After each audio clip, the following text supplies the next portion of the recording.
Trading में अक्सर क्या होता है, लोग बिना सोचे समझे कोई ट्रेड ले लेते हैं और फिर जब लॉस हो जाता है तो एक ही शिकायत सुनने को मिलती है।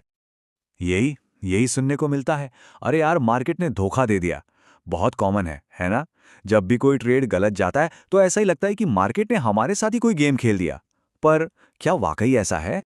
तो चलिए इस पर थोड़ा सोचते हैं। सच बताऊं, मार्केट कभी धोखा नहीं देता। असली धोखा तो गलत एंट्री से होता है। और वो गलत एंट्री क्यों होती है? क्योंकि नॉलेज की कमी है। तो इस नॉलेज की कमी को, इस गैप को भरे कैसे? स्मार्ट ट्रेडर्स इसके लिए एक बहुत खास टूल का इस्तेमाल करते हैं। इन्हें कहते हैं ट्रेडिंग इंडिकेटर्स। यही वो चीज़ है जो बेहतर फैसले लेने में हमारी मदद करती है। तो चलिए देखते हैं आज हम क्या क्या समझने वाले हैं। पहले बात करेंगे ट्रेडिंग के असली धोखे की, फिर देखेंगे स्मार्ट ट्रेडर्स के टूल्स क्या हैं।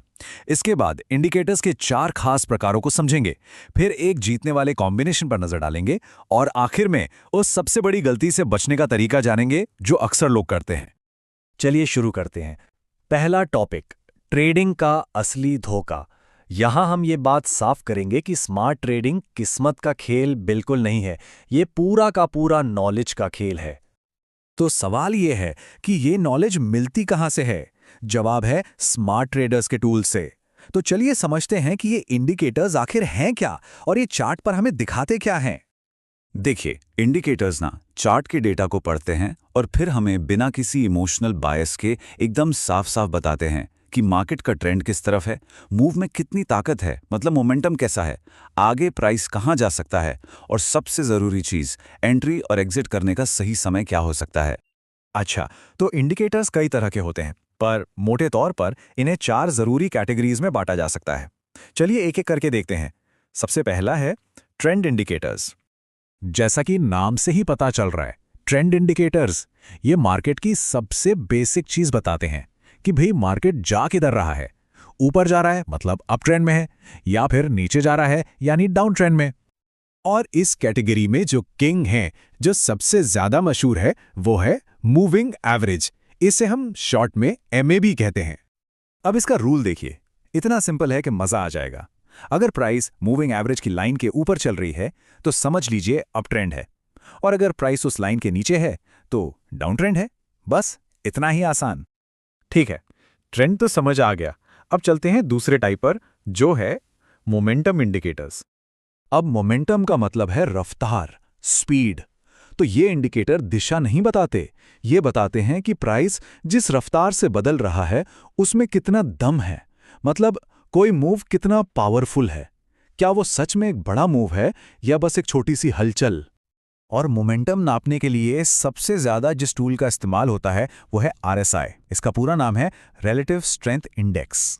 RSI के रूल्स भी बड़े सीधे हैं। अगर RSI की रीडिंग 70 के ऊपर चली जाए तो माना जाता है कि मार्केट ओवरबॉट हो गया है, मतलब बहुत ज्यादा खरीदारी हो चुकी है, अब बिकवाली आ सकती है। और अगर ये 30 के नीचे चला जाए तो मार्केट ओवरसोल्ड है, यानी बहुत ज्यादा बिकवाली हो चुकी है, अब शायद खरीदारी का मौका बन सकता है। चलिए अब आते हैं तीसरे टाइप पर, जो मार्केट के मूड को समझने में मदद करता है, और वो हैं वॉलेटिलिटी इंडिकेटर्स। वोलेटिलिटी मतलब मार्केट में कितनी उठापटक है, प्राइस कितनी तेजी से ऊपर नीचे हो रहा है। और इसको नापने के लिए सबसे पॉपुलर टूल है बोलिंजर बैंड्स। ये समझिए कि प्राइस के दोनों तरफ एक बैंड या एक दायरा बना देते हैं। जब प्राइस इन बैंड से बाहर निकल जाता है तो ये भी एक ओवरबॉट या ओवरसोल्ड सिचुएशन का सिग्नल हो सकता है।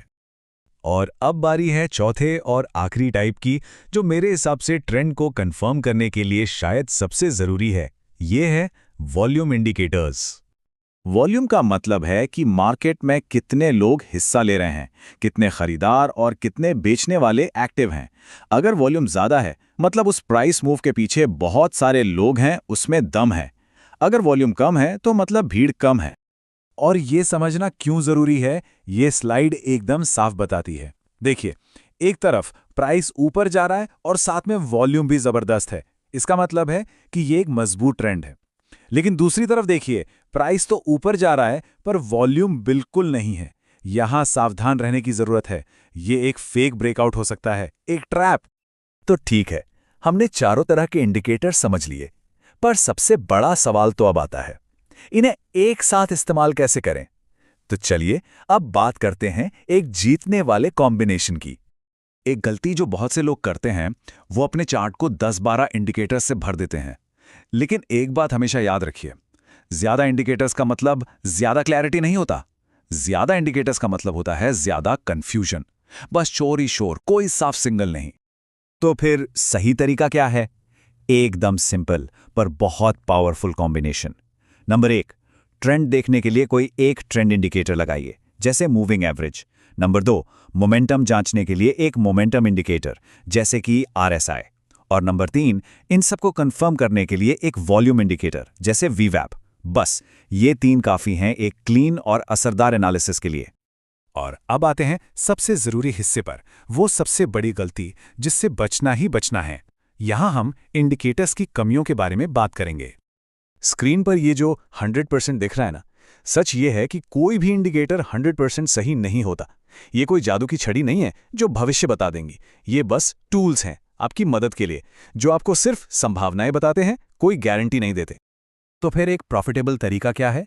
एक बैलेंस्ड अप्रोच। सबसे पहले ट्रेंड को देखो, समझो कि मार्केट का बड़ा रुख क्या है।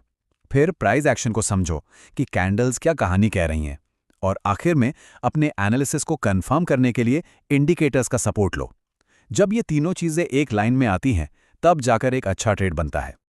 तो आज की बातचीत खत्म करने से पहले एक सवाल खुद से पूछना बनता है, क्या ट्रेडिंग में सिर्फ और सिर्फ इंडिकेटर्स पर ही भरोसा किया जा रहा है? अपनी स्ट्रैटेजी के बारे में जरूर सोचिएगा। हमेशा याद रखिए, इंडिकेटर्स आपके असिस्टेंट हैं, आपके बॉस नहीं।